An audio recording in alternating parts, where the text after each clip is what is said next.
Thank you for joining us back here at First Tellurium's channel, everybody. We're sitting here once again with President and Chief Executive Officer Ty. And Ty, previously, we talked about the origin of the company a little bit. We talked about you getting involved, but today we want to go deeper. Just get a good company overview for us today. How are you doing? You feel up for it, man? Absolutely. Let's get to it. All right. First and foremost, imagine I'm an investor. I'm curious about it. I understand, exploration in general, junior mining. Walk me through and give me a good elevator pitch for First Tellurium. Well, First Tellurium, obviously, we're involved in several metals on the one project in Canada, the gold, silver, tellurium. And one thing you need to know, not being a geologist as I'm not, it's better to have high-grade gold and silver than it is low-grade, and that's what we have at the Deerhorn, so that's an advantage. Second big advantage is that it's open pittable, which means you can start taking it off the surface as opposed to having to build adits and tunnels under the ground to get at your ore, which obviously costs a lot of money. So those two things alone are huge advantages for us. And then when you throw in this wonderful new green metal called tellurium, which is now opening up big doors for us and why people are interested in us, because having gold and silver are not unique, but having this tellurium is very unique to ourselves. And it's obviously an application that's been used for decades by First Solar and their cadmium telluride solar panel. But I think I mentioned in the recent interview is that in the last 6 months or so that University of British Columbia and their partners, Phoenix Advanced Material, just patented a lithium tellurium battery, which is apparently far superior to the lithium ion battery. So that market is open to us as well. So we're being in the right place at the right time. And as I said in the last interview, not having any competitors certainly makes it better for ourselves, as opposed to graphite companies, lithium companies, or whatever. They're in the green space as well. But, there's dozens and dozens of competitors, and that's great. They're all going for the same goal. But when you don't have any competitors that we're aware of, it certainly makes it easier for people that are interested to get hold of ourselves. Yeah. Then it's just more about trying to explain to them these new concepts they're not so much aware of. Like, for instance, tellurium is a very interesting metal, very soft metal, actually makes you smell like garlic. And there was a time in the past when we were trying to decide a fuel additive to add to gasoline to stop the fuel from combusting, because it would often combust, misfire the new Cadillacs and so on. And unfortunately, because of the smell of tellurium, they went with lead, which, as we know, was a massive mistake. They should have just stuck to tellurium. But essentially, this element's been around since the beginning of elements popping up, and the use cases just keep increasing over time. And like you said, right now the future is bright for it. Yeah, well, 40 years ago, there basically was no real usage for tellurium at all, or certainly very minor. So it was something to kick aside and not really make any plans for. Now that's opened up with the various uses. And the interesting thing I referenced a few minutes ago, the lithium tellurium battery, which is patented by University of British Columbia and Phoenix Advanced Material. And there's like 3 or 4 distinct advantages to having the lithium tellurium battery.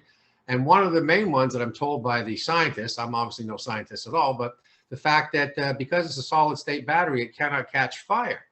Mm-hmm. And, you sit there thinking, okay, logical, but then you realize that a lot of the batteries around the world, the automakers are recalling their cars because of batteries catching fire. Mm-hmm. So it's one thing to have a battery and that's good, but if it's going to cause problems for it, who the heck wants a car where the battery's going to catch fire? And just this past week in Vancouver here, there was a big car fire in North Vancouver, and if a guy wasn't young and strong and could kick out the windows of his Tesla, it could have been problematic. And my understanding is that's the 3rd Tesla fire in North America just that week alone. Now, compared to probably thousands of cars, it's not a big deal unless you're one of those 3 owners, right? So I've been told by the experts that the lithium tellurium battery that they have patented is a solid state battery, so therefore incapable of catching fire. So again, when you add that to all the other benefits of easily chargeable, lasting longer, when you say there's no possibility of catching fire, it certainly puts us in the forefront of people that are going to start looking in the future, 5 years, 10 years from now, what's the best way to go for batteries to serve all the purposes. For sure. And battery fires are pretty intense, ladies and gentlemen. They are very hard to put out and they burn very, very hot. So hot it can actually hurt your retinas looking at them if they get that nice white glow. But anyways, Ty, it really sounds like tellurium could be a real game changer for the EV market then in terms of batteries. And we're going to continuously need better and better battery tech over time. So the demand for this could explode. Yes, yeah, no pun intended, right? But the thing about it is for when you talk about the batteries itself, then you look at the geopolitical situation, and the President Biden recently, sometime in the last 2 or 3 months, made a push, and sorry, is making a push to get the supply chain of critical metals needed in the United States get underway, so they're not relying on foreign sources, Mhm. so to speak, or unfriendly jurisdictions. And so the U.S. Geological Society, every 2 or 3 years, puts a list of the critical metals that are needed in the United States. It's normally around 30 to 35. And in February, they put out the recent edition, it's 50 minerals in total. And for every one that I've seen in the last decade or so, tellurium was always on that list. So Mhm. when you combine the fact that it's a critical metal to the United States, and that the president is trying to get sources that are secure and friendly, there's only one mine that I know of or close to production in the United States, and that's our property in Colorado. And let me just step back and say it's not close to production, but it's the one that has the best grades by far. So that's why we chose it. So if you're just looking for an American supply, I think we would be certainly at the forefront of that. And then when you throw in our property in British Columbia, although obviously Canada is not the United States, I think everyone considered it a friendly supplier. So therefore, we could have the two most probable supplies of tellurium for the United States industry. So it puts us in a good stead. And then again, the other minerals on our properties in both Colorado and British Columbia are high-grade gold and silver, which sell themselves. So we're in a good situation, to say the Yeah, least. yeah. Gold and silver, maybe not as exciting as Tellurium, but nothing to sneeze at. Definitely things that are always in high demand. So I guess Ty, give me the blue sky scenario. Tell me, let's say like 10 years from now, where you think this could go, and how you would want things to wind up.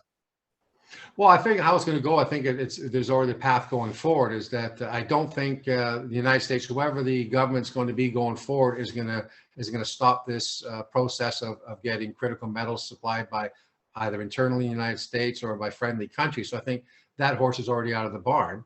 Agreed. Because geopolitically, one country might be favorable today, and 5 years from now, it's a different government entirely. So the best course of action is to create your own supply from friendly sources. So I Mhm. think that's already underway. And I would say ourselves is the fact that big mining companies have a tendency to buy out small mining companies. Mhm. That's sort of a rule of thumb. But now when you look at various tech companies, for example, sometime in the last month, I don't know the exact date, a quote was attributed to Mr. Elon Musk that he thought perhaps the Tesla should start getting into the mining business rather than depending on other mining companies to supply them. Perhaps they should supply their own. And obviously, that's a great formula for people to do it, because what better way of supplying a supply chain than owning it yourself? Yeah. And there's rumors that other companies are already doing that. So from my point of view, is we understand the economics that are involved in building big mines. And that's something that I've never really looked at. I've looked for the opportunity. Okay, I found something here that looks very good, just like in my previous company. So what sense does it make to bring in the big boys and find out, hey, here we can supply ore here for 10 years, 20 years, 50 years.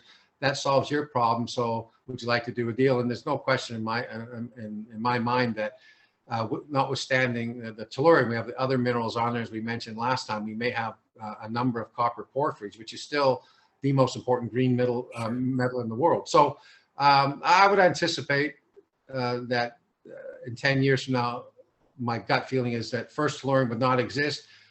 We will be bought out by then, because people need your minerals, and we're just adding to our resource base by looking at other minerals to throw in there, so we can have a much bigger asset base going forward. Yeah, I mean, we're talking precious metals, base metals, everything, exotic Yes. metals. I guess Tellurium would fall into the exotic metal character, or right, a rare earth metal. Yeah, well, it's a rare metal, no question. I don't know if some people call it rare earth, but it's not really rare earth. It's a rare metal, no Gotcha. question. Like I say, same scarcity as platinum. Mhm. And there's other, for example, one of the things we saw is that one of the universities in Texas, I can't remember which one, was showing about using tellurium to help with desalination plants in Africa, because obviously there's water problems over there, and they're thinking, okay, if can tellurium help with that process? They're going to need more of it, but it seems to be very successful. So if you can solve the world's drinking problems, it's probably not there yet, but hey, if that's something that tellurium can help expedite, then what the heck? So you don't know what uses are coming up. And just one final thing to tell the viewers is that when I say that new happenings are there all the time, is in the last 2 weeks, I discovered quite by accident that there's a PhD out of Spain who just moved to the United States to Northeastern University in Boston.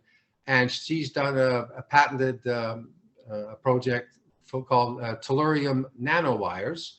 And according to her, apparently it cures melanoma. Whoa. And she's got a YouTube on it. It's an hour and 4 minutes, her lecture with the slides and all that. So she's co-founded a medical company. So again, like we said in my last interview, don't take my word for it. You know, you direct people. Here's how you look for it. Doctor, her name is Ada Vernet Crua, C-R-U-A. So people can check it out themselves. Like I said, I only found out about it two weeks ago. So again, the world of tellurium is opening up because it's a wonderful mineral. Yeah. And you know, on top of do your own research, also come back, ask us questions too. The first video, we haven't gotten any of you guys yet, but listen, by all means, ask us questions. We'll happily dive into them. But for now, Ty, I think you did a great job of just handling the company overview. Is there anything else you want to add before we go today? Yeah, I just want to say, it's been brought to my attention that some shareholders like to go on these chat lines and talk to people, get ideas. And I got redirected to one recently, and I realized that most of the stuff on there was 90% crap, that there was no truth to it or whatever. So I just want to caution people, look, if you want to know what's really going on with the company, or more importantly, with myself and my view, just call me up or send me an email. Don't get it from a person who knows a person, because you don't know what their agenda is. They might be trying to make the stock look weak to buy it cheaper, get you to sell, whatever the case is. So please disregard 90% of the stuff you read on those chat lines, because it really is dangerous. Yeah, I mean, get it from the horse's mouth, everybody. That's why we're here. We're here to increase that bandwidth and get any answers you guys want. So let us know, and we will happily dive into it. And of course, stay tuned, because we'll get you some more updates over the wire as they come in as well. For now, Ty, thank you so much again for coming on. Thank you, everybody, for watching.